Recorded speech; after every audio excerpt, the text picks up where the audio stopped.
Je lui ai demandé, « Pouvez-vous me parler de cet examen médical ?»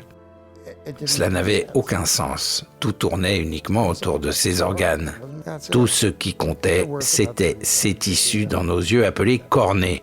Et cela vaut environ 30 000 $. Ce fut la première fois que j'ai ressenti ce frisson dans la colonne vertébrale et que je me suis dit, peut-être que c'est vrai. Ils voulaient développer toutes ces infrastructures là-bas et transformer cette région en un centre fortement productif. Puis, à un moment donné, ils ont décidé de simplement réprimer ces populations à la place. Les caméras sont capables de distinguer assez précisément un Ouïghour d'un Chinois. Elles peuvent également mesurer de manière relativement précise le niveau de stress grâce à l'analyse du sang visible sur le visage et les mains. Ils servent à disposer d'un réservoir de profit tissulaire pour les prélèvements, tous dans la bonne tranche d'âge, autour de 28 ans, parce que c'est à cet âge que les organes ont terminé leur croissance tout en étant au sommet de leur santé. Les Chinois sont censés gagner de l'argent, non pas grâce au prélèvement d'organes, qui représente environ 9 milliards par an, selon mon estimation approximative. Même un tremblement de terre de magnitude 7,5 ne pourrait pas nous libérer d'une telle structure. Pourquoi quelqu'un construirait-il quelque chose comme ça? Il ne le ferait que parce que c'est conçu pour le futur.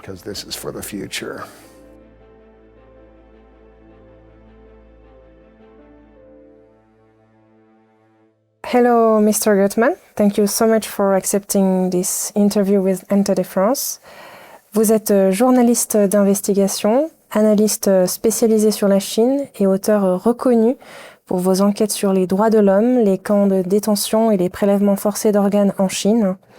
Vous avez notamment publié The Slaughter en 2014, puis aujourd'hui vous publiez The Xinjiang Procedure, une enquête approfondie sur la persécution des Ouïghours au Xinjiang. Dans cet ouvrage, vous enquêtez sur la façon dont certains détenus ouïghours sont soumis à des prélèvements forcés d'organes. Vous y décrivez des pratiques organisées à grande échelle où des organes vitaux comme le cœur, les reins ou le foie sont prélevés sans consentement sur des prisonniers politiques afin d'alimenter l'industrie chinoise de la transplantation. Votre enquête explore également les liens possibles entre les camps de détention, la surveillance de masse et cette industrie des transplantations. Alors tout d'abord, j'aimerais revenir avec vous sur les débuts de ces investigations. Vous étiez en Chine à la fin des années 90 et vous vous êtes d'abord intéressé à la persécution du mouvement Falun Gong. Ses membres ont été les premières victimes des prélèvements forcés d'organes et dans vos enquêtes, vous parliez déjà de nombreux cas par an pour mieux comprendre comment le régime chinois s'est servi de cette première expérience pour mettre en place ce qui se passe aujourd'hui dans le Xinjiang. Je vous propose de revenir sur les débuts de cette répression et sur la manière dont vous avez vu se mettre progressivement en place ce système de prélèvement forcé d'organes. Je veux dire, c'était purement... Je n'étais pas si différent de n'importe quel autre expatrié à Pékin à cette époque. Je travaillais avec Beijing TV, une sorte de studio financé par Beijing TV. Donc, c'était essentiellement un studio de propagande pour la chaîne. Je pensais simplement que ce serait un endroit intéressant où travailler. J'avais une expérience dans la télévision, surtout à cette époque-là, et j'étais tombé sur le Falun Gong dans les bois de l'université de Beida par une journée très froide et ils étaient tous debout là, immobiles, comme s'ils se trouvaient dans un salon bien chauffé. Personne ne portait de manteau. C'était très étrange et j'ai simplement classé ça dans les mystères de l'Orient. Mais le 25 avril, c'était une magnifique journée, vraiment remarquable pour Pékin. Un beau vent soufflait, et il y avait un mariage. Ma patronne se mariait et elle s'attendait à ce qu'il y ait la presse pour venir la photographier dans sa robe de mariée, et ainsi de suite. Mais ils ne sont pas venus. Je lui ai demandé pourquoi ne viennent-ils pas. Où est la presse ? Elle m'a dit, beaucoup de gens sont venus à Zhongnanhai aujourd'hui, le complexe de la direction chinoise près de la cité interdite, sur la rue Fuyu à Pékin. J'ai demandé, qui est venu ? Et elle a répondu, je ne sais pas, peut-être des gens de la campagne. J'ai dit, d'accord. Puis, j'ai appelé Jasper Becker. À cette époque, c'était peut-être le meilleur journaliste de la ville. Il dirigeait le South China Morning Post, un Britannique, le vrai journaliste britannique classique. Et je lui ai dit, « Jasper, qu'est-ce qui se passe là-bas ?» Et il m'a répondu, « Ethan, nous ne savons pas. Nous pensons qu'il s'appelle Falun Gong.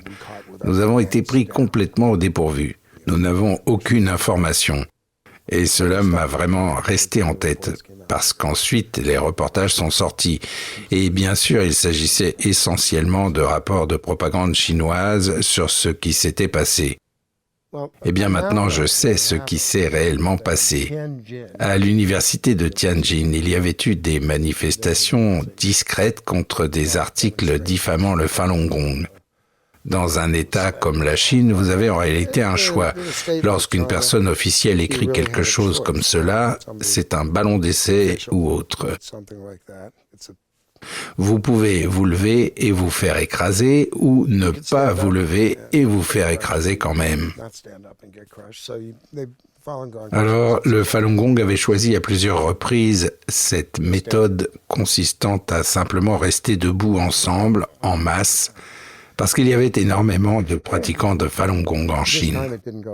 Cette fois-ci, cela ne s'est pas très bien passé. La police, j'ai parlé à l'un des policiers présents ce jour-là, est intervenue et a arrêté environ 40 pratiquants. Ils les ont aussi battus. Il y avait beaucoup de sang. Et les pratiquants présents, les pratiquants de Falun Gong, étaient non violents. Ils ont demandé « Que devons-nous faire maintenant ?» Et on leur a répondu « Ce n'est plus une affaire locale, c'est une affaire nationale. Vous devez donc faire appel. » Et le bureau national des appels, le principal, se trouve justement au bout de cette rue. Souvenez-vous que j'ai mentionné cette rue plus tôt, parce qu'elle est en réalité centrale dans cette histoire.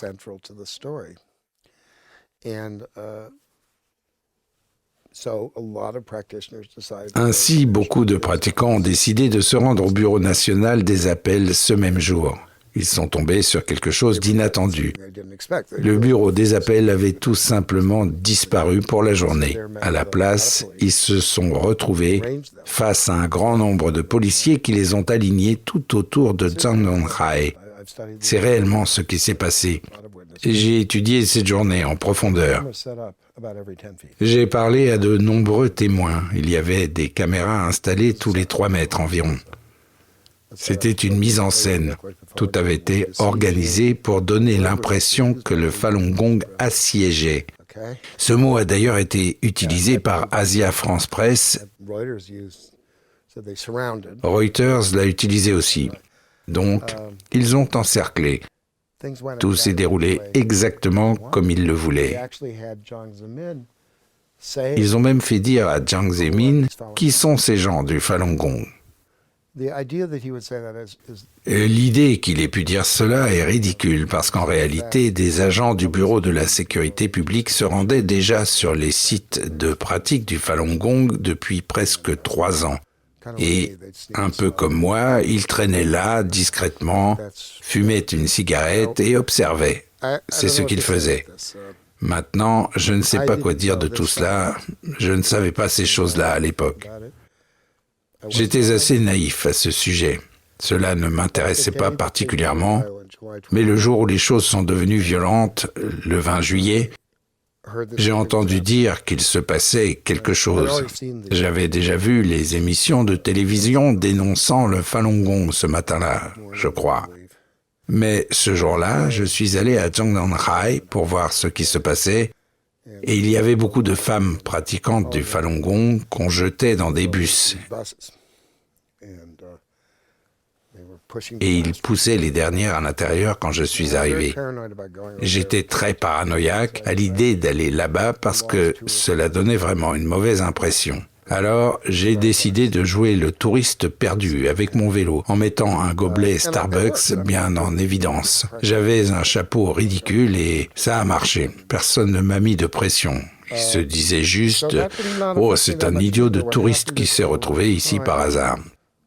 Ce qui s'est passé ensuite, c'est qu'avec le temps, les rapports sur les morts ont commencé à arriver progressivement. Je crois qu'en septembre, il y a eu cette femme que j'appelle l'artiste de l'évasion, une jeune femme qui avait réussi à échapper aux autorités à plusieurs reprises et qui a finalement chuté d'un train lancé à grande vitesse. Puis, en décembre, il y a eu cette vieille femme forcée de marcher dans la neige. Nous, les expatriés, nous étions au courant de ce genre de choses. Les rumeurs nous parvenaient. Nous le savions avant les Occidentaux et avant même beaucoup de journalistes. Nous avions donc réellement le sentiment que cela devenait quelque chose de que c'était une affaire majeure. Il y avait des panneaux partout dans Pékin, dans les hôtels et les petites pensions. Falun Gong interdit.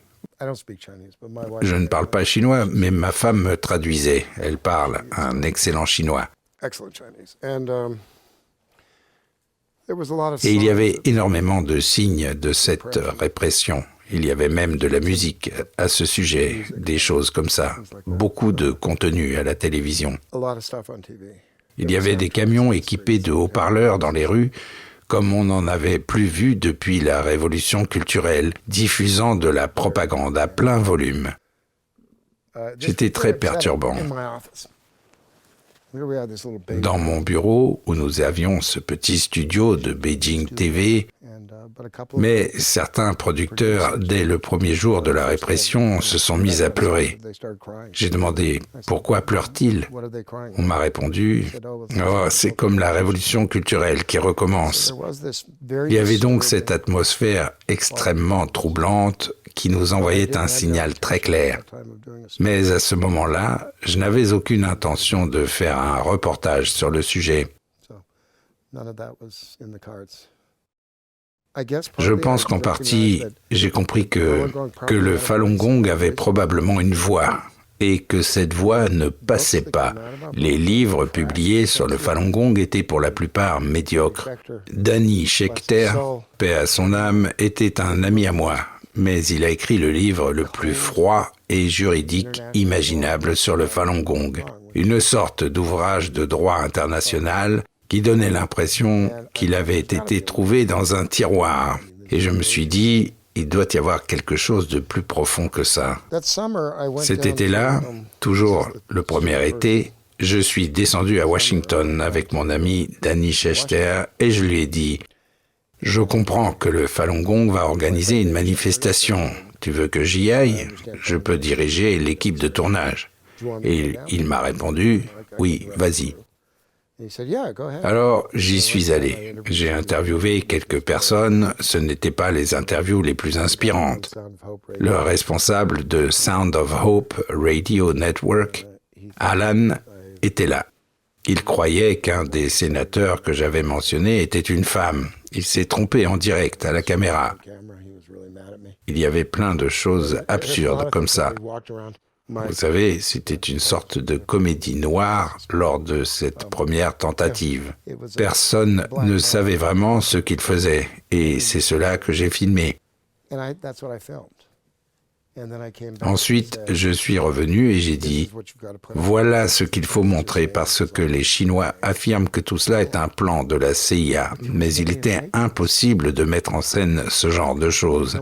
Il était impossible de simuler ce manque de professionnalisme. C'était totalement spontané. Et j'ai dit « Demande ce type de matériau qu'il faut montrer. » Mais quelqu'un du Falun Gong m'a contredit et a dit « Non, nous voulons paraître très professionnels. » Et j'ai répondu « Non, justement, en réalité, vous êtes de véritables victimes. » Je suis retourné à Pékin. Ma femme était partie pour une raison quelconque. Nous vivions dans des logements chinois, vous savez, et la police nous avait déjà rendu visite plusieurs fois, venant demander « Qu'est-ce que vous faites ici ?» Et ma femme, avec son accent pékinois, arrivait toujours à les repousser un peu, mais pas cette fois, parce qu'elle n'était pas là.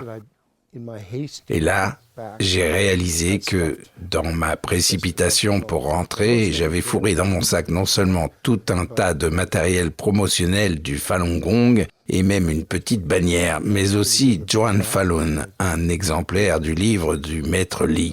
Et il était dans le sac. Et j'ai compris que c'était comme radioactif, totalement contaminé. Alors j'ai tout déchiré et jeté dans le wok avec les autres documents.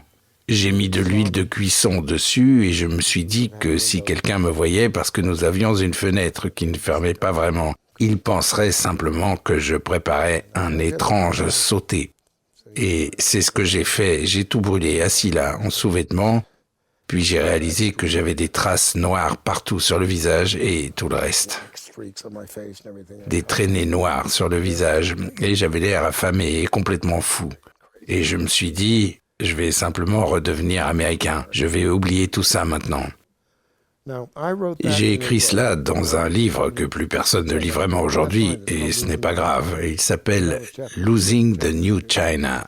Et cela se trouvait à la fin du chapitre 2. Les pratiquants de Falun Gong ont lu ce livre et ils ont adoré ce passage, oui. Ils l'ont adoré parce que, soudainement, il y avait ce blanc qui était complètement terrifié. Vous savez, comme eux se sentaient et qui comprenaient à quel point toute cette affaire était grave. Et ils m'ont demandé d'écrire un livre sur le Falun Gong. J'ai répondu, vous existez encore? Vous existez toujours? Et j'ai dit, si vous existez encore, montrez-moi quelqu'un du Falun Gong. Et ils ont trouvé quelqu'un 2 semaines plus tard. C'était une femme venue du continent chinois. Et elle m'a expliqué où elle vivait en disant qu'il continuait à pratiquer discrètement, mais qu'il continuait quand même à pratiquer. J'ai répondu d'accord, je vais essayer. Et c'est ainsi que j'ai commencé à travailler là-dessus. Mais ce n'était pas un livre sur les prélèvements forcés d'organes, c'était un livre sur le Falun Gong, l'État chinois et le conflit entre les deux. Et c'est à ce moment-là que vous vous êtes rendu compte que derrière ce conflit, il y avait bien plus que juste une persécution, mais qu'il s'agissait en réalité de prélèvements forcés d'organes. So it's at this moment that you realized that this is not just about a conflict between Falun Gong practitioners and the government, but there is something more, and you began to make some researches and found about the forced organ harvesting, right? Écoutez, je pensais que c'était largement suffisant d'écrire simplement une histoire sérieuse et correcte de tout cela, d'accord? Personne ne faisait ce travail. Je vais écrire une bonne histoire, une histoire solide. Je vais interviewer des gens, recueillir une histoire orale, beaucoup de citations, puis travailler dessus. Je ne voyais aucune nécessité de me lancer dans des choses exotiques comme les prélèvements d'organes. Kilgour et Matas sont apparus en 2006 avec Bloody Harvest. Je les ai brièvement rencontrés à New York. J'ai traversé le centre-ville avec David Kilgour, ce qui était toujours amusant. C'était vraiment un type formidable pour ce genre de choses, mais honnêtement, je me disais, je ne sais pas s'il y a vraiment quelque chose derrière tout ça. Et je me suis dit, bon, j'intégrerai peut-être ça quelque part dans un chapitre. Après cela, je suis allé à Toronto avec Sheila Mesh, qui était ma traductrice et mon assistante sur ce projet. Et nous traversions le Canada en voiture.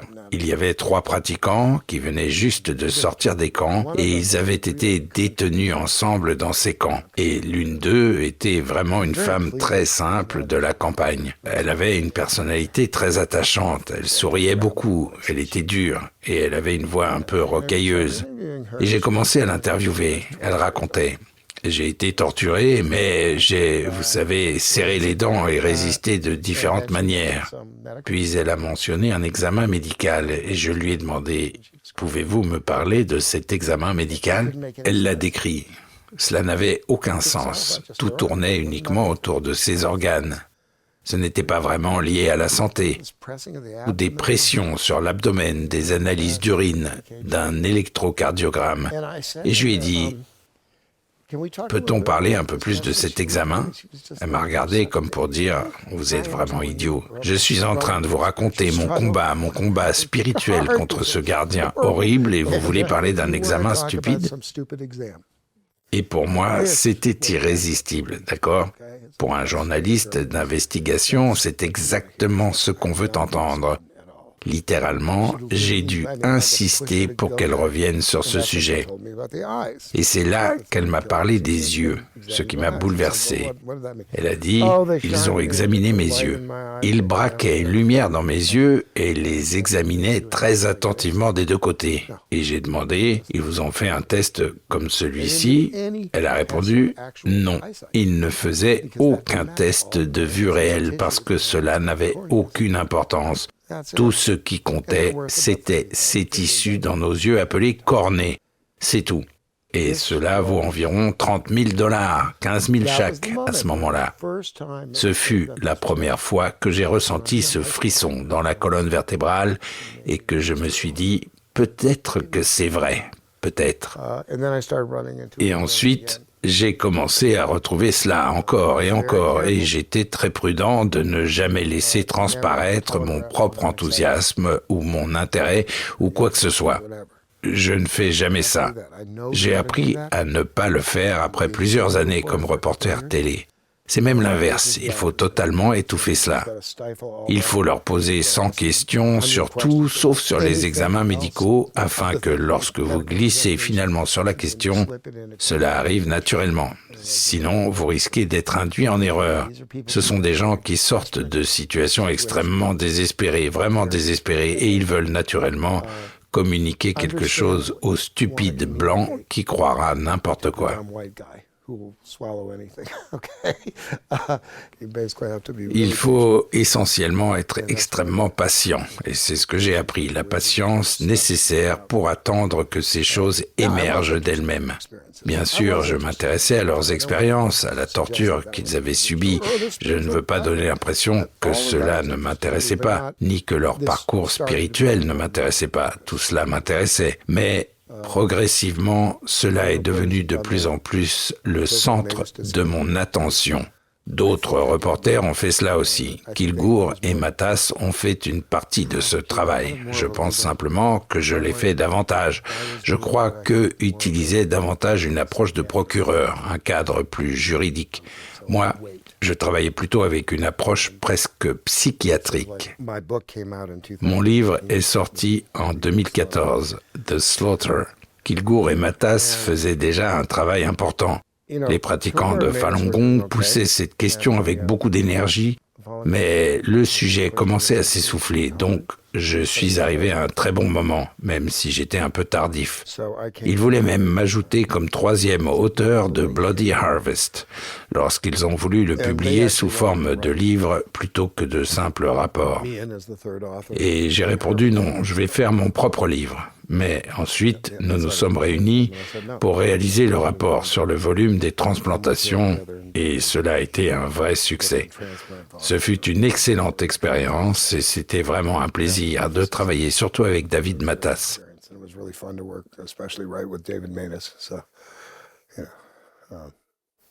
J'ai évoqué quelques chiffres tout à l'heure, mais j'ai pas forcément été spécifique. Est-ce qu'il serait possible, selon vous, d'estimer plus ou moins à combien de pratiquants de Falun Gong ont été ciblés dans cette persécution et en lien justement avec ces prélèvements forcés d'organes? Vous savez, je ne peux pas vraiment donner de chiffres exacts. Je peux dire qu'entre 2001 et 2008, on estimait le nombre à 65 000. Personnellement, je pense que cette estimation est un peu basse. Et cela ne représente pas l'ensemble des victimes, parce que des gens mouraient aussi sous la torture. Ils pouvaient faire des crises cardiaques, mourir de famine. C'était une persécution extrêmement sévère, mais ils mouraient aussi à cause des prélèvements d'organes. Et cela était en réalité le principal facteur de mortalité. Je ne sais pas avec certitude ce qui s'est passé après 2008, mais je pense probablement que le rythme a augmenté. Et voici pourquoi je pense cela. Si vous tracez une courbe du nombre d'incarcérations de pratiquants de Falun Gong, au départ, cela monte comme ceci. Et l'industrie de la transplantation, qui réalisait auparavant quelques milliers d'opérations par an, commence soudainement à exploser. À l'heure actuelle, nous n'avons pas de chiffres exacts là-dessus, mais nous savons que cela est passé de quelques hôpitaux, peut-être une dizaine, à presque 900 hôpitaux qui se sont soudainement mis à pratiquer cette nouvelle activité, évidemment avec l'intention d'en tirer profit. Les pratiquants de Falun Gong essentiellement. Au début, on peut clairement voir le lien entre le rythme des prélèvements et le taux d'incarcération. Puis, le taux d'incarcération finit par se stabiliser et pourtant, cela continue d'accélérer. Nous assistons à une accélération du nombre de transplantations. Donc, je pense que cela est probablement passé d'environ 8 000 par an à 9 000, 10 000, peut-être 12 000 par an. Mais je perds un peu le fil, en partie parce que les témoins ont commencé à se raréfier. À cette époque, la Chine a élargi le système de passeports. Ils ont commencé à intégrer des données biométriques dans les passeports. Cela n'existait pas auparavant. Avant, on pouvait aller chercher ces tampons ridicules, les falsifier, peu importe. Et les gens arrivaient à sortir du pays. Cela a cessé vers 2011, 2012, ce qui était auparavant un flux assez important de pratiquants de Falun Gong quittant la Chine s'est transformé en un mince filet, puis presque plus rien. Je ne veux pas trop extrapoler là-dessus. Je ne sais pas exactement comment cela s'est produit. Nous n'avons jamais eu d'explication vraiment claire à ce sujet. Mais à partir de 2012, nous étions confrontés à une sensation très différente en ce qui concerne la persécution du Falun Gong. Oui, c'est une histoire vraiment poignante, en tout cas celle que vous venez de nous raconter en lien avec les pratiquants de Falun Gong. Et justement, vous avez poursuivi vos investigations sur le même modèle. Vous avez découvert que les musulmans ouïghours, donc de la région de Xinjiang, sont aujourd'hui désormais, d'après vos travaux, la matière première d'une industrie qui va avec de véritables chaînes de production. Est-ce que vous pourriez nous décrire un peu cela ? Eh bien, je ne sais pas si je décrirais cela comme particulièrement avancé. D'une certaine manière, c'est assez primitif. Écoutez, des choix ont été faits au sein du Parti communiste chinois et certains de ces choix ont été faits pendant que je travaillais à Pékin en 2001-2002. En réalité, ils essayaient de lever des fonds auprès d'entreprises occidentales afin de construire des infrastructures au Xinjiang. Et ils essayaient aussi de nous faire payer certaines de leurs catastrophes liées à des détournements de rivières. Mais en gros, ils cherchaient de l'argent partout. Cela s'appelait le projet Go West. Tout le monde était censé aller vers l'ouest, vers le nord-ouest de la Chine, et nous allons tous devenir riches. Ils voulaient donc développer toutes ces infrastructures là-bas, disait-il, et transformer cette région en un centre fortement productif. Puis, à un moment donné, ils ont décidé de simplement réprimer ces populations à la place. Ils ont construit certaines infrastructures et déplacé des Chinois Han pour en profiter. Mais les Ouïghours ont perdu leurs terres, perdu leur système éducatif et ils ont été contraints au travail forcé qui, auparavant, ressemblait davantage à une forme de taxation pour les personnes incapables de payer leurs impôts.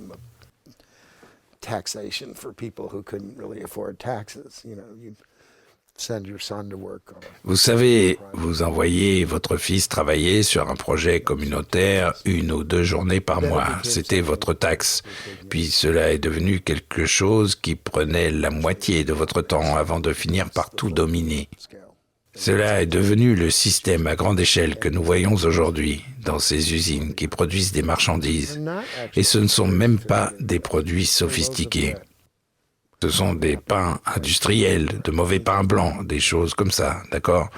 La plupart de ce que nous voyons relève d'un travail extrêmement misérable. Et ce que nous observons n'est pas seulement une expansion logistique, enfin nous voyons la même expansion logistique que dans le reste de la Chine, mais il y a un domaine dans lequel ils ont réellement investi massivement, les camps.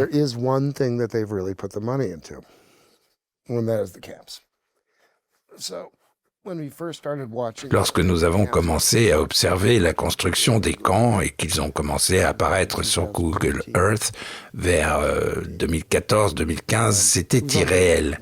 Ils surgissaient comme des champignons après la pluie de printemps, occupant d'immenses étendues de terrain.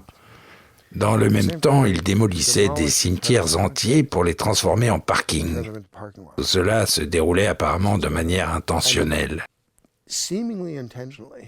Il y avait beaucoup de signes indiquant que quelque chose avait changé dans le système des prélèvements d'organes.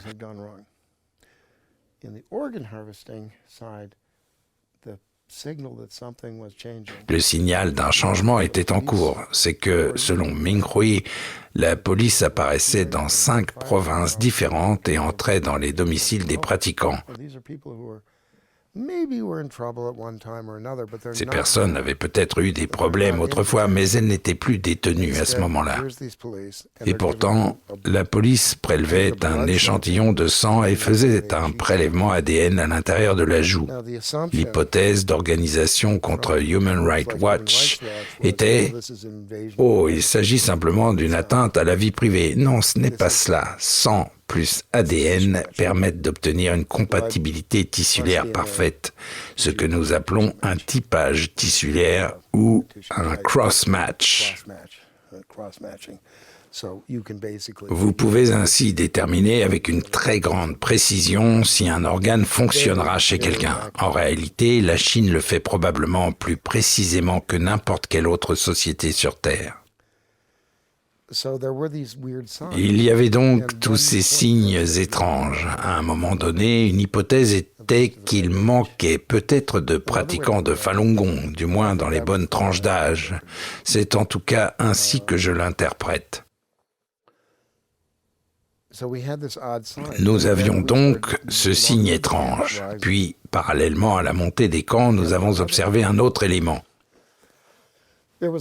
Il y avait un contrôle de santé annuel dans toute la Chine et la plupart des Kazakhs, Kirghizes et autres ethnies turciques, beaucoup plus petites numériquement, même si les Kazakhs restent assez nombreux, devaient se rendre dans ces hôpitaux.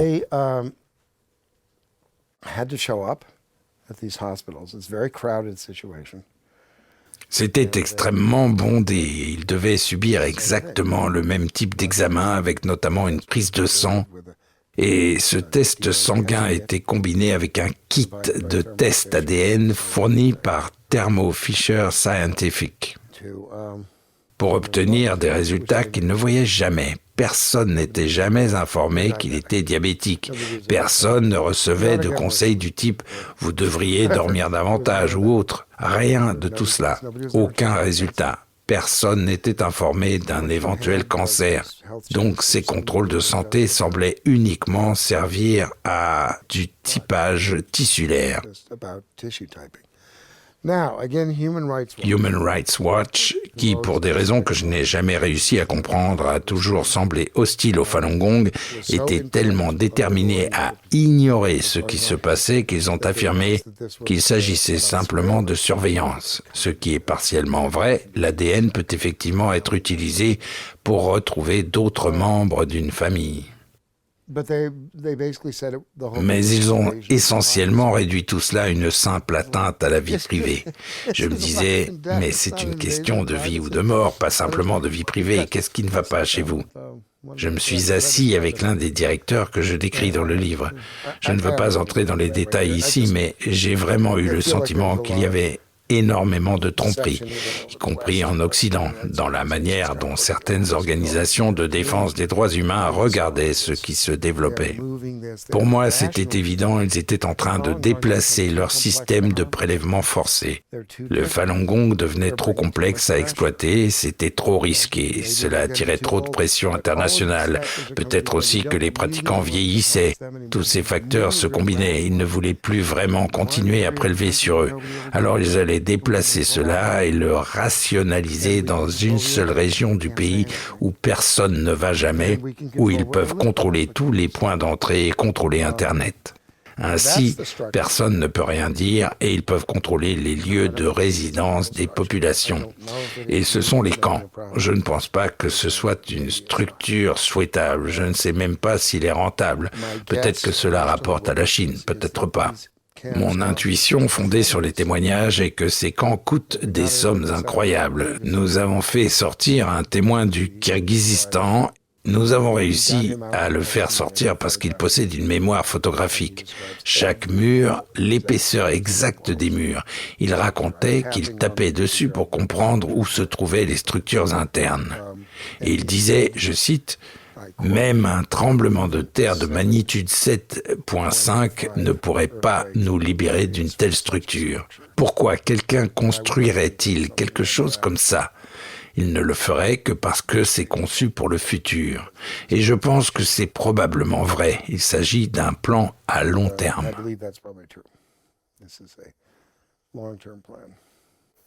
So what does he mean? It's for the future. Il veut dire que cela ne va pas disparaître et que cela sera utilisé encore et encore. Et autant que je puisse en juger, les camps ont 2 usages, enfin 3 usages. Le premier est de rééduquer les gens ou de briser leur esprit.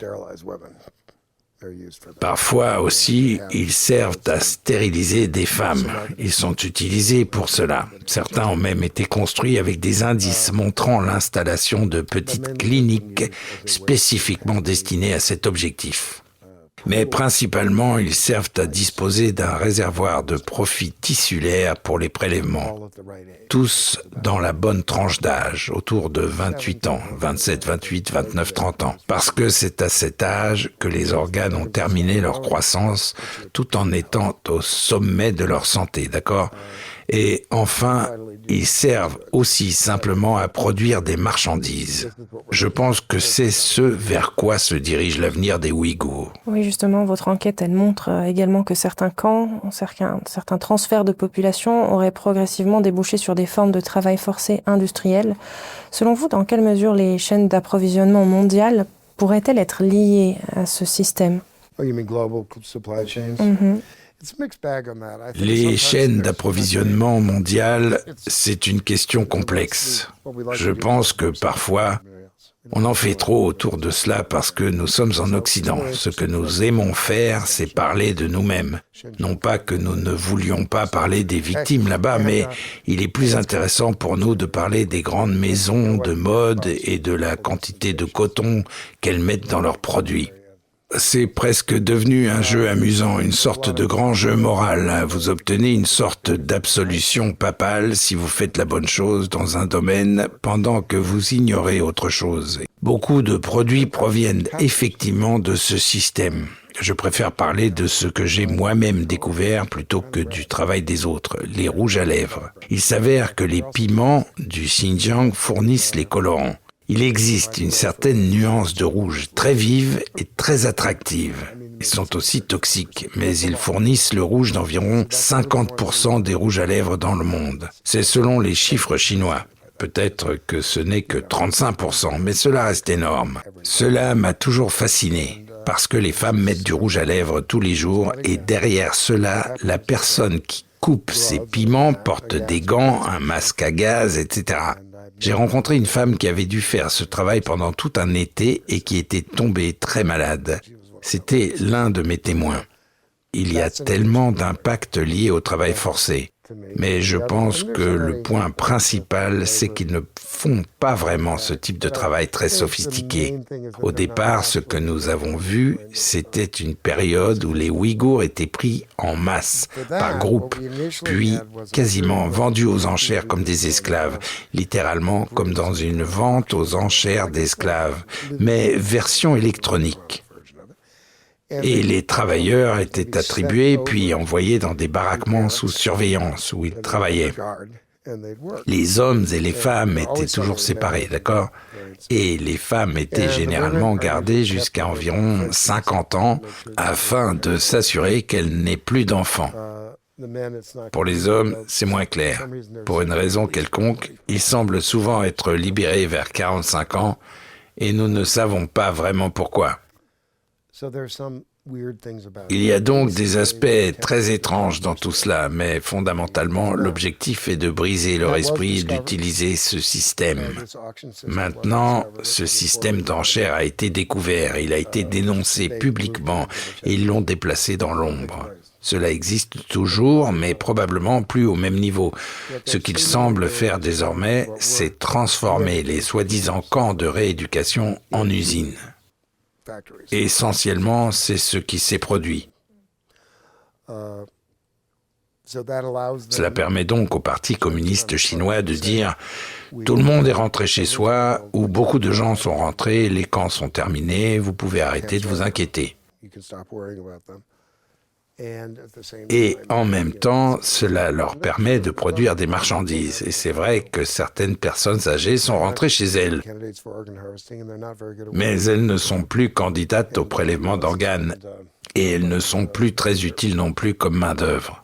Et personne ne veut dépenser d'argent pour leurs frais médicaux, leurs traitements. Donc je pense que c'est là où nous en sommes avec cette population. Tout cela est assez inattendu. Les Ouïghours sont des gens commerçants, entrepreneurs. Ils ont pratiquement créé tous les bazars d'Asie centrale. C'est une invention étonnante, pourrait-on dire. Ils ont inventé la route de la soie, d'accord ? Ce sont les Juifs de l'Asie centrale. Ce sont eux qui faisaient l'intermédiaire entre la soie chinoise et les marchés. Et maintenant, ils ont été transformés en esclaves. C'est leur période d'Égypte.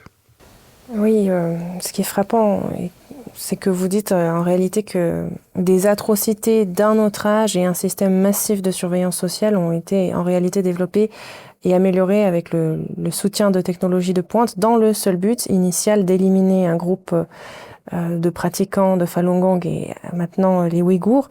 Il y a de quoi se demander pourquoi le régime a été si effrayé par des pratiquants de méditation, mais on va peut-être continuer à travers les témoignages que vous avez recueillis. On découvre une destruction, et vous le disiez tout à l'heure, psychologique extrêmement méthodique des individus. Pourquoi, selon vous, ce besoin par le Parti communiste de briser non seulement les corps des individus, mais également leur esprit ? La réponse à cela se trouve en quelque sorte dans la question elle-même, parce que de nombreuses explications ont été avancées. Pourquoi le Parti communiste chinois agit-il ainsi ? Beaucoup de Chinois disent simplement « c'est à cause de Jiang Zemin, il était jaloux des pratiquants, etc. » Personnellement, je n'ai jamais vraiment cru à cette explication. Le Parti communiste chinois fonctionne beaucoup plus comme une unité qu'on ne le pense généralement. C'est en tout cas mon expérience en Chine. Les figures dirigeantes sont des figures symboliques, mais pas beaucoup plus que cela. Jiang Zemin n'était pas respecté même au sein de sa propre faction. Il était considéré comme une sorte d'imbécile. Lors de certains voyages d'affaires, je partageais une chambre d'hôtel avec un homme qui avait travaillé directement pour Jiang Zemin et il racontait sans cesse des histoires sur la stupidité de Jiang Zemin. C'était assez courant. Donc, l'explication la plus probable est relativement simple. Le Falun Gong comptait, selon le Bureau 610, environ 80 millions de pratiquants, ce qui dépassait largement le nombre des membres du Parti communiste chinois, d'au moins 10 à 15 millions. Il y avait ce problème-là. Mais je pense qu'il y avait quelque chose de plus profond encore. Le Falun Gong peut être vu, je n'aime pas trop définir les choses, je préfère laisser les gens se faire leur propre idée, comme une forme de mouvement de renaissance bouddhiste. Ce qui est intéressant, c'est qu'il a pris des principes bouddhistes et les a condensés en 3 idées très simples, vérité, compassion et tolérance, ou endurance. Cette dernière étant probablement la plus importante, parce qu'elle représente la capacité à supporter les difficultés et les souffrances que le monde impose naturellement. C'est très différent de la direction prise par la Chine depuis longtemps. La Chine évolue vers un monde où la vérité n'est pas respectée parce qu'elle ne permet pas de conclure des affaires. Vous ne pouvez pas faire un bon accord en disant la vérité. Ce qui compte, ce sont les faveurs. Quant à la compassion, c'est perçu comme ridicule, quelque chose pour les femmes ou les faibles. Et l'endurance, selon cette vision, c'est le reste du monde qui est censé endurer ce que la Chine lui impose. Voilà la véritable structure de pensée du nationalisme chinois sur cette question. Mais d'un autre côté, j'ai rencontré un ministre, un homme assez haut placé en Australie, dont je ne peux pas donner le nom. Et il m'a dit Cela n'a rien à voir avec ça, c'est absurde. Il disait « Personne ne pouvait faire disparaître le massacre de la place Tiananmen. Ce massacre hantait le Parti communiste chinois et chaque fois qu'ils essayaient de passer à autre chose, les gens commençaient à en parler. Certains se mettaient même à pleurer. Alors ils ont dû changer de sujet. » Et en réalité, cela a peut-être plus de sens qu'on ne pourrait le croire. Ce n'est pas aussi spectaculaire comme explication, mais cela apporte une certaine cohérence. On pourrait même voir l'oppression des Ouïghours comme une tentative de détourner l'attention de la persécution du Falun Gong. Et il existe une tendance. Chaque fois que le Parti communiste chinois finit par tuer énormément de gens, c'est parce qu'il tente de dissimuler un crime précédent. Donc, fondamentalement, vous avez un placard rempli de squelettes et il continue simplement d'y entasser davantage d'ossements. Voilà le problème. Apparemment, il n'existe aucun moyen d'y mettre fin. C'est une catastrophe pour le système médical chinois. Ce n'est pas bon. Les Chinois sont censés gagner de l'argent, non pas grâce au prélèvement d'organes, qui représente environ 9 milliards par an, selon mon estimation approximative, mais grâce à l'industrie pharmaceutique. C'est juste une estimation rapide faite au coin d'une table. Ils étaient censés faire fortune dans les produits pharmaceutiques. C'était leur destinée. Cela devait devenir une industrie pilier. Ils disposent d'une population immense et ils peuvent imposer à cette population pratiquement tout ce qu'ils veulent. C'est incroyable. Aucun autre pays au monde ne peut faire cela avec sa population. S'ils veulent obliger tout le monde à prendre des pilules contraceptives, y compris les hommes, ils peuvent le faire. Il suffit de dire aux gens de le faire. Cela signifie que vous pouvez tester des médicaments extrêmement rapidement, et si un médicament ne fonctionne pas et tue tout le monde, vous pouvez aussi étouffer l'affaire. C'est un potentiel énorme, n'est-ce pas? Et il suffit de mettre en place quelque chose ressemblant vaguement à la FDA américaine ou à une autre agence de régulation crédible et vous pouvez commencer à vendre. Le problème, bien sûr, c'est que l'industrie pharmaceutique repose entièrement sur la confiance. Tout dépend du fait que vous croyez que ceux qui fabriquent ces médicaments sont honnêtes et fiables. Et ce n'est pas le cas ici. Nous l'avons tous vu pendant le Covid, tout ce système est détruit. Le mécanisme de confiance est brisé pour l'instant, parce que la Chine a menti pendant le Covid et que tout le monde le sait. Et ensuite, ils ont produit un vaccin terrible, vraiment l'un des pires qui existait. Les Russes se sont plutôt bien débrouillés, AstraZeneca était plutôt bon à mon avis, mais eux ont fait un très mauvais travail dans ce domaine et ils semblent incapables d'abandonner les prélèvements d'organes au profit de quelque chose de beaucoup plus rentable. Je pense donc que c'est là le grand dilemme. Et de plus en plus, j'en suis venu à penser que tout cela revient simplement à tuer des gens. Une forme de meurtre de masse suffisamment rentable pour que beaucoup de personnes acceptent d'y participer, de travailler dans ce système et de ne jamais en parler. Oui, en tout cas, ce qui est très touchant dans votre ouvrage, c'est qu'on a le témoignage de certaines personnes que vous avez rencontrées qui décrivent une violence presque ritualisée dans les centres de détention. Il est question d'actes de torture répétitifs, d'humiliation publique, de violences sexuelles, de punitions destinées à détruire psychologiquement les détenus. Est-ce que vous pourriez donner à nos téléspectateurs un aperçu plus précis des témoignages que vous avez recueillis? Et selon vous, quel rôle joue cette brutalité dans la stratégie de contrôle du régime?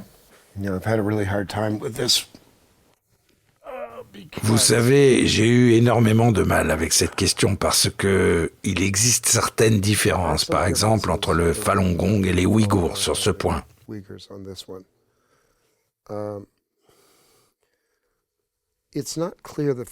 Il n'est pas clair que les femmes du Falun Gong aient été violées au même niveau que les Ouïghours, et je pense qu'il y a une raison à cela. Dans les deux cas, l'intention est... Eh bien, c'est très évident. En réalité, nous sommes pratiquement dans le livre 1984 de George Orwell, n'est-ce pas? C'est ce que nous observons ici. Tout cela concerne le pouvoir sur d'autres êtres humains. Le pouvoir devient une fin en soi. Je sais que c'est difficile à saisir, mais Orwell a écrit cela avec beaucoup d'éloquence. J'ai vu des traces de cela dans certains aspects, comme vous l'avez dit, presque ritualisés de la torture, notamment l'utilisation de pornographie ou de mise en scène pornographique que je décris dans le premier chapitre.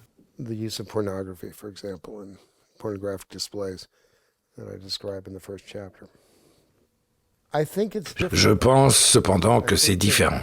Les femmes Han et les hommes Han pratiquant le Falun Gong n'étaient pas considérés comme appartenant à une race inférieure. En réalité, toute la logique était « Qu'est-ce qui ne va pas chez vous? Que pouvons-nous faire pour empêcher que cela ne se reproduise? Pouvez-vous retrouver la raison? Et si vous ne le pouviez pas, alors vous étiez fini. » Donc, c'était très similaire à l'Inquisition espagnole. C'était un peu comme « Vous pouvez vous convertir, vous devez en parler à tous vos amis, d'accord? Vous devez dénoncer tout le monde, y compris peut-être votre propre famille.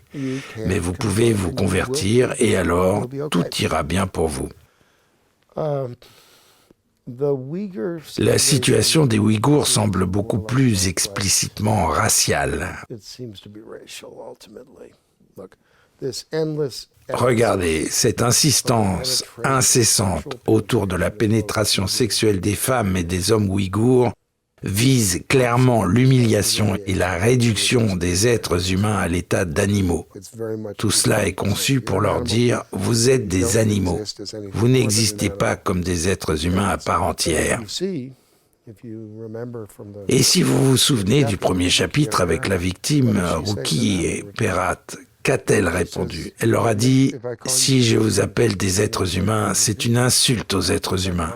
Si je vous appelle des chiens, c'est une insulte aux chiens. » Et elle partage exactement le même regard sur eux. C'est là que les deux camps se retrouvent frontalement opposés.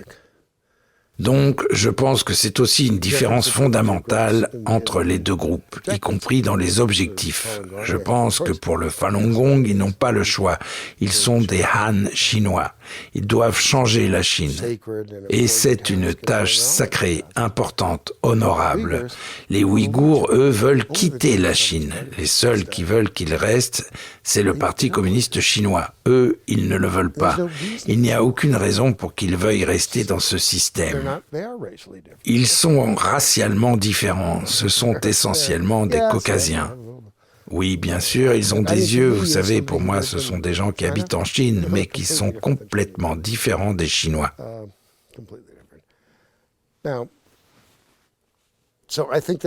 Donc je pense qu'il y a énormément d'implications qui en découlent, mais je pense que les aspects ritualisés et le jeu de pouvoir, comme vous l'avez dit, restent fondamentalement les mêmes. Et c'est d'ailleurs assez universel. Je ne dirais pas que c'est quelque chose dont nous n'avons jamais entendu parler auparavant. C'est un peu élaboré, je vous l'accorde, mais c'est précisément pour cela que j'ai passé beaucoup de temps sur ce premier chapitre. Et à la fin, vous réalisiez, mon Dieu, c'est tellement vrai, parce que à un certain point, Ruki Perat interviewée et elle ne sait même pas à quoi sert un préservatif. Quand j'ai entendu cela en écoutant l'enregistrement, je me suis dit, je ne pourrais jamais inventer ça. Je n'ai jamais vu cela, même dans la fiction, jamais lu quelque chose de semblable. C'était incroyable. Mais cela donnait aussi énormément de crédibilité à son récit. Donc, voilà où nous en sommes. J'ai raconté ou révélé certaines histoires extrêmement violentes à propos du Falun Gong également.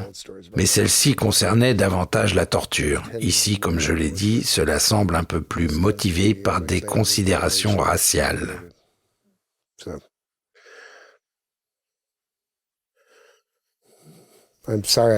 Je suis désolé de ne pas pouvoir offrir une fin plus positive à cela. En tout cas, vous présentez le Xinjiang comme une sorte de laboratoire de surveillance, finalement, qui combine à la fois la reconnaissance faciale, vous en parlez dans l'ouvrage, l'ADN, la géolocalisation et l'intelligence artificielle. Est-ce que vous pensez que ce modèle puisse un jour éventuellement être exporté ou inspiré d'autres gouvernements dans le monde ? Il Il y a plusieurs choses que je ne mentionne pas là-dedans. Par exemple, la différenciation raciale. Les caméras sont capables de distinguer assez précisément un Ouïghour d'un Chinois. Elles peuvent également mesurer de manière relativement précise le niveau de stress grâce à l'analyse du sang visible sur le visage et les mains. Donc, lorsqu'un système détecte quelqu'un identifié comme ouïghour avec un niveau de stress élevé, le reste est pratiquement immédiat. Et j'apprends cela directement de l'homme qui a développé les algorithmes de reconnaissance raciale, lui-même est ouïghour.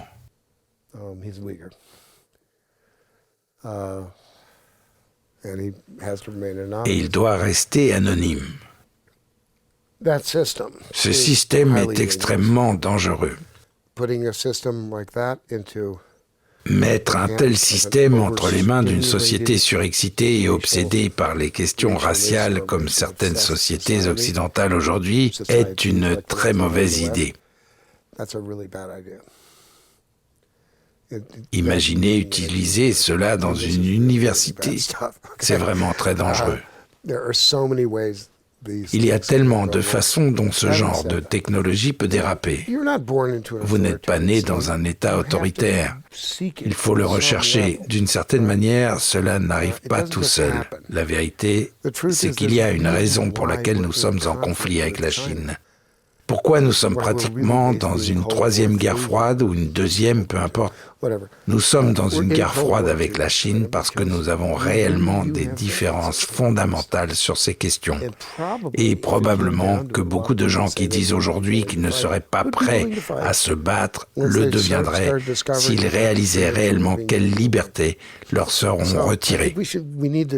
Je pense donc qu'il est nécessaire de reconnaître que ce phénomène ne se produit pas comme par magie, à l'instar d'une plante grimpante envahissante venue de l'Est ou comme le kudzu ou autre, une sorte d'herbe. Non, ça ne se passe pas comme ça. Une grande partie de l'Asie est totalement libre. C'est la surveillance. Au Japon, par exemple, cela suffit pour qu'ils puissent signaler les infractions routières, etc. Oui, bien sûr, ils vous enregistrent et les entreprises japonaises veulent collecter des données sur vous. Mais honnêtement, ce n'est pas si grave. Elles ne se préoccupent pas vraiment de vos opinions politiques ou de la plupart de vos activités. Elles veulent simplement vous vendre quelque chose. Cela pourrait être agaçant. Je pense donc qu'il faut garder un peu de sang-froid face à l'idée que tout ce qui se passe en Chine va forcément se répercuter chez nous. C'est vraiment à nous d'agir. Si le public commence à exiger une sécurité parfaite, alors oui, nous aurons un problème. Parce qu'une sécurité parfaite exige précisément ce que la Chine propose, une surveillance totale à une échelle jamais vue auparavant, observant constamment les visages, les analysant, les interprétant, etc. Maintenant, il est également vrai qu'il est possible de contourner ce système. C'est le dernier point que je voudrais faire. Je suis allé au Kazakhstan. Là-bas, le système de surveillance est géré par la Russie. C'est un système russe très performant électroniquement. Dès que nous avons posé le pied dans ce pays, nous avons tout coupé. Nous n'avons jamais utilisé de carte bancaire ni de carte de crédit, rien. Nous n'avons jamais utilisé de téléphone, nous n'avions pas Google, nous utilisions une carte allemande en fait et une boussole. Et j'utilisais des matériaux réfléchissants qui perturbent la reconnaissance faciale. Il y a un homme très intelligent dans l'Illinois, aux États-Unis, qui fabrique cela. Et il m'en a gentiment donné quelques-uns à tester. C'était impressionnant. Nous les avons testés avec différentes caméras et cela semblait fonctionner. Nous gardions aussi nos appareils dans des cages de Faraday. Il existe beaucoup de techniques pour perturber la surveillance et cela semblait marcher. Donc oui, il est possible de faire cela. Mais ce n'est pas une manière de vivre que la plupart des gens souhaitent adopter. Oui, en tout cas, en parlant de surveillance, on a de nombreux réfugiés ouïghours qui vivent aujourd'hui à l'étranger, qui expliquent continuer à vivre dans la peur malgré leur départ de Chine. Selon vous, comment est-ce que Pékin parvient à maintenir cette pression psychologique bien au-delà de ses frontières ? C'est une question difficile parce que je suis justement confronté à cela en ce moment avec quelqu'un qui travaillait avec moi et qui souffre clairement de TSPT, trouble du stress post-traumatique, et qui développe des peurs excessives concernant certaines choses. Cela dit, les Ouïghours, tout comme le Falun Gong dans les premières années, ont effectivement eu des espions dans leur rang, des personnes payées par la Chine. Pas énormément, pas tant que ça, mais ils existent. Il y a eu certains problèmes en Scandinavie parmi les groupes ouïghours. Et même lorsque ces personnes ne sont pas réellement payées par la Chine, il existe une tendance chez les membres de ces petites communautés à soupçonner et accuser les autres d'être des espions. Je pense que c'est l'un des problèmes typiques des groupes réduits. Je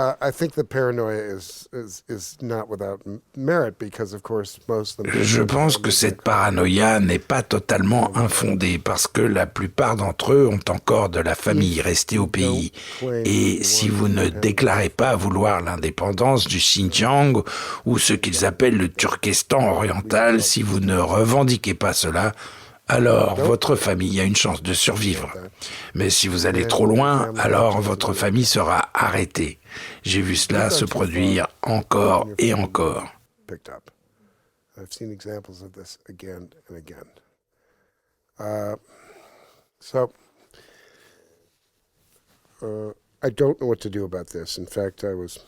Je ne sais pas quoi faire face à cela. En réalité, j'avais presque envie d'aider, de proposer un accompagnement et même un travail de guérison, si vous voulez, mais j'ai été exclu du groupe par le psychiatre musulman qui m'a dit « Tout ce que vous faites, c'est faire ressurgir des traumatismes, Monsieur Gutman. » Il disait « Cela ne fonctionnera pas du tout. Je pense que vous avez peut-être aussi certains problèmes. » C'est probablement vrai, mais au fond, la réalité est que j'avais toujours pensé que la psychiatrie, du moins lorsque j'étais jeune, consistait davantage à affronter les problèmes, à plonger au cœur des ténèbres, puis à en ressortir. Aujourd'hui, c'est devenu quelque chose de totalement différent.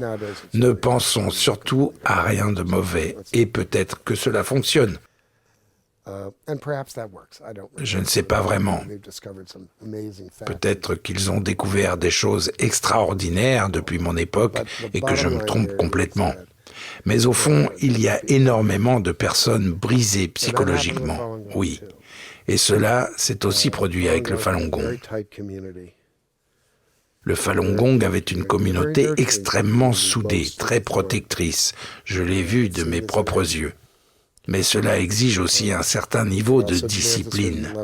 Les Ouïghours, eux, forment un groupe davantage uni par le sang, la tradition et tout le reste. Il y a une certaine facilité dans ce type de lien, mais cela n'exige pas forcément beaucoup de discipline et l'atmosphère est peut-être différente. Je suis désolé de comparer sans cesse ces deux groupes, mais c'est devenu tellement naturel dans mon esprit maintenant que je viens juste de terminer ce livre et que j'ai énormément d'affection pour les deux.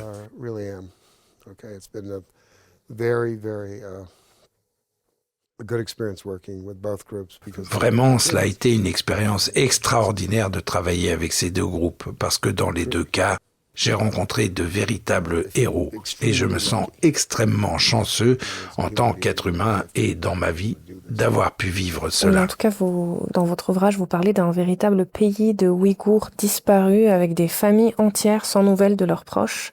Est-ce que vous pensez que l'ampleur réelle de ces disparitions, elle est encore largement sous-estimée par la communauté internationale parce que c'est quelque chose dont on entend peu parler dans les médias?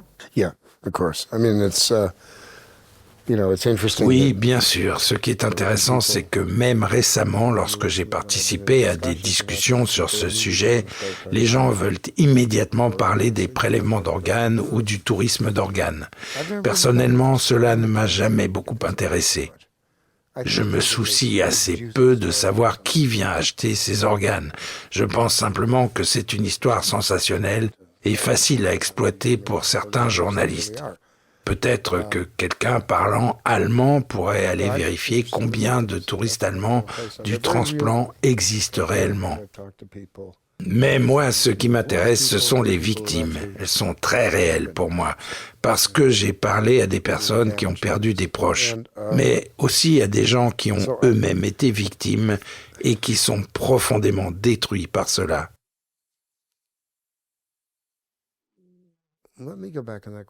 Revenons un peu à votre question. Est-ce que nous sous-estimons ce qui se passe? Oui, écoutez, je ne fais pas que rapporter des faits. Avant moi, personne n'était vraiment allé au Tadjikistan pour enquêter là-dessus. J'ai été le premier à le faire. Et je l'ai fait parce que, soi-disant, la Cour pénale internationale voulait examiner cette affaire et enquêter sur la Chine. Nous sommes revenus avec des résultats extrêmement bouleversants. Les Ouïghours avaient disparu à 90%, 88% au Tadjikistan, 87% au Kirghizistan. Disparus. Tous étaient retournés au Xinjiang, et peut-être pour certains d'entre eux, vers la mort.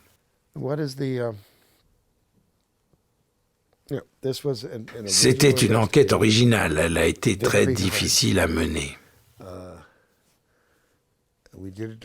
Nous l'avons réalisée pendant le Covid. Ce n'était pas simple et pourtant il s'est avéré que la Cour pénale internationale semblait surtout vouloir poursuivre Trump, Netanyahou ou ce genre de choses.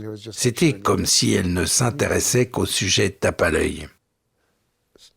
Voilà ce que je ressens à ce sujet.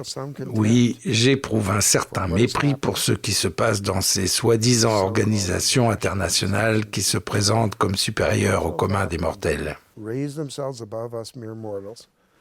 Oui, cela me pose problème. Je pense que c'est peut-être l'aspect le plus grave de tout cela. Je ne m'attends pas à ce que tout le monde pense constamment à ces problèmes.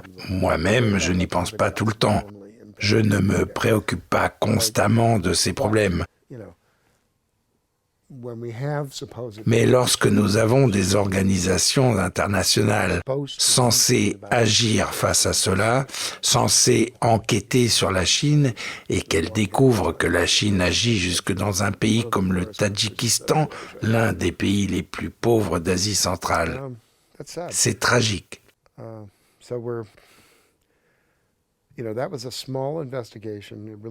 Cette petite enquête n'a révélé que 7000 ou 8000 personnes probablement mortes ou déportées. Mais je pense que c'était une enquête importante. Pour moi, cela ressemblait au sort des Juifs hongrois. Les nazis arrivaient et disaient « Nous allons régler le problème juif et aussi le problème rome ». Et ils l'ont fait. Et c'est un peu ce que nous voyons aujourd'hui avec la Chine.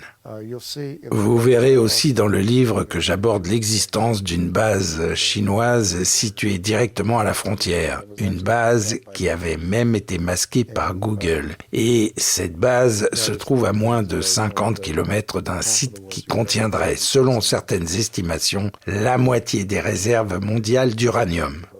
Il y aurait une seule mine représentant à elle seule la moitié des ressources mondiales. Ils ont donc installé cette base précisément là-bas.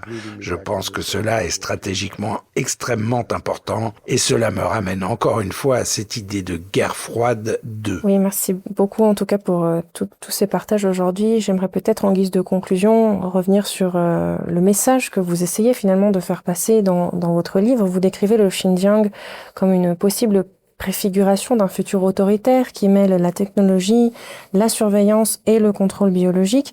Votre livre est avant tout une enquête sur la Chine, mais est-ce qu'il ne constitue pas également un avertissement qui est adressé au reste du monde? Oui, c'est un avertissement. Je n'ai pas consciemment écrit ce livre de cette manière, comme je ne le fais jamais. Et ceci est tout à fait volontaire de ma part. Je ne guide pas le lecteur. Je ne condamne pas directement la Chine. Je ne le fais vraiment pas. Je peux parfois me moquer un peu de la manière dont le Parti communiste chinois pense, selon mon expérience, mais je ne dis jamais « ceci est mal, ceci est mauvais ». Je pense que les faits doivent parler d'eux-mêmes. Et une des raisons pour lesquelles j'écris ainsi, c'est que cela transforme davantage le livre en avertissement. C'est quelque chose qui peut, dans une certaine mesure, arriver n'importe où. Cela dit, pour que cela se produise, nous devons nous-mêmes tomber dans ce piège. Nous devons faire s'effondrer nos propres valeurs. Nous devons pratiquement rejeter la liberté comme mode de vie au profit de la sécurité, au profit de l'égalité, de ce genre d'idées. C'est pourquoi j'ai volontairement essayé d'écrire de cette manière, parce que je trouve cela plus convaincant pour le lecteur. Il voit les exemples, il les vit de l'intérieur.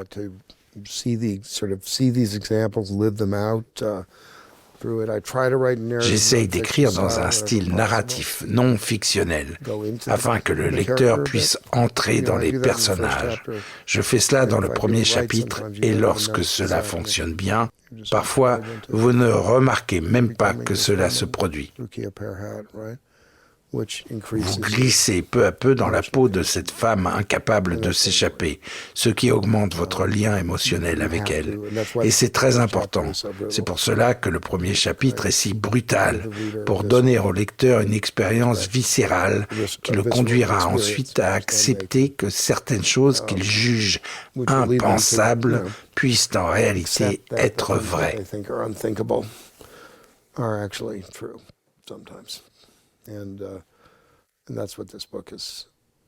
Et c'est ce que représente ce livre. En fait, c'est ce que représentent les deux livres. C'est drôle, lorsque j'ai parlé de ce nouveau livre à mon éditrice, elle m'a demandé « Comment veux-tu l'appeler ?» Et j'ai répondu « The Slaughter 2 ». Et elle a dit, c'est un titre idiot. C'est tellement stupide. Et j'ai répondu, pourquoi pas? Hollywood fait ça tout le temps. Et parfois les suites sont meilleures que l'original, non? Elle m'a répondu, tu es idiot, trouve un autre titre. Les écrivains sont constamment confrontés à ce genre de décisions absurdes. Et il y a toujours cette envie de faire quelque chose de différent. Mais moi, je voulais vraiment l'appeler The Slaughter 2. Je trouvais ce titre parfait. That's so crazy and stupid. Non, vraiment, ce qui m'importe avant tout, c'est que les gens lisent ce livre. C'est la seule chose qui compte pour moi. J'y mets énormément d'efforts, je ne peux pas écrire en m'ennuyant. Dès que je commence à m'ennuyer, cela signifie qu'il y a un problème. Et je refuse de laisser cela entrer dans mon travail.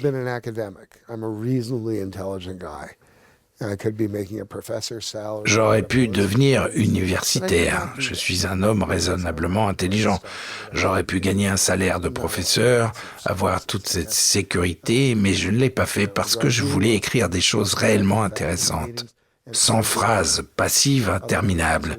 Et puis, est-ce que j'avais vraiment envie de passer ma vie dans des réunions de faculté à me disputer avec d'autres professeurs? Dispute? Non. J'adore ce que je fais. Je voyage partout dans le monde, je vais dans des endroits fascinants et je n'ai pas besoin de tuer des gens ni de tirer sur qui que ce soit lorsque j'y vais. C'est formidable. Tout ce que j'ai à faire, c'est interviewer des personnes sans avoir besoin de faire sauter un pont. Je dois prendre l'avion et conduire, vous savez, survoler le territoire ennemi. Rien de tout cela n'est obligatoire, mais j'aime profondément ce travail. Les Chinois ont rendu ce type d'enquête beaucoup plus difficile ces dernières années. Ils ont complètement changé les règles du jeu. La soi-disant diplomatie des loups guerriers est bien réelle. Ils sont présents partout, agressifs, et ils travaillent généralement avec la police locale ou des forces spéciales internes dans chacun de ces pays. Et j'aimerais voir cela prendre fin aussi. J'aimerais voir l'Asie centrale libérée. Et je crois que si les Ouïghours étaient libérés, l'Asie centrale suivrait. Ce serait un coup extraordinaire porté à l'Empire chinois. Extraordinaire. Voilà en quelque sorte où j'en suis sur cette question. Et les Chinois ont même le culot de me traiter de guerrier de la guerre froide. À quoi pensent-ils sérieusement ? Enfin bref, non. C'est vraiment un domaine fascinant dans lequel travailler. Et j'espère sincèrement qu'au final, cela servira à quelque chose de positif. En tout cas, merci beaucoup, Monsieur Gutmann, pour cette intervention passionnante et cette plongée terrifiante finalement dans les camps du Xinjiang. Après Nuremberg, on avait dit plus jamais ça, et il semblerait qu'aujourd'hui, en tout cas avec les recherches que vous avez menées, l'horreur soit de nouveau de retour sur notre planète. Donc merci pour vos recherches et pour ce témoignage intéressant, et puis j'espère à bientôt sur NTD France. Merci beaucoup. Merci beaucoup, Monsieur Gutmann. Thank you very much.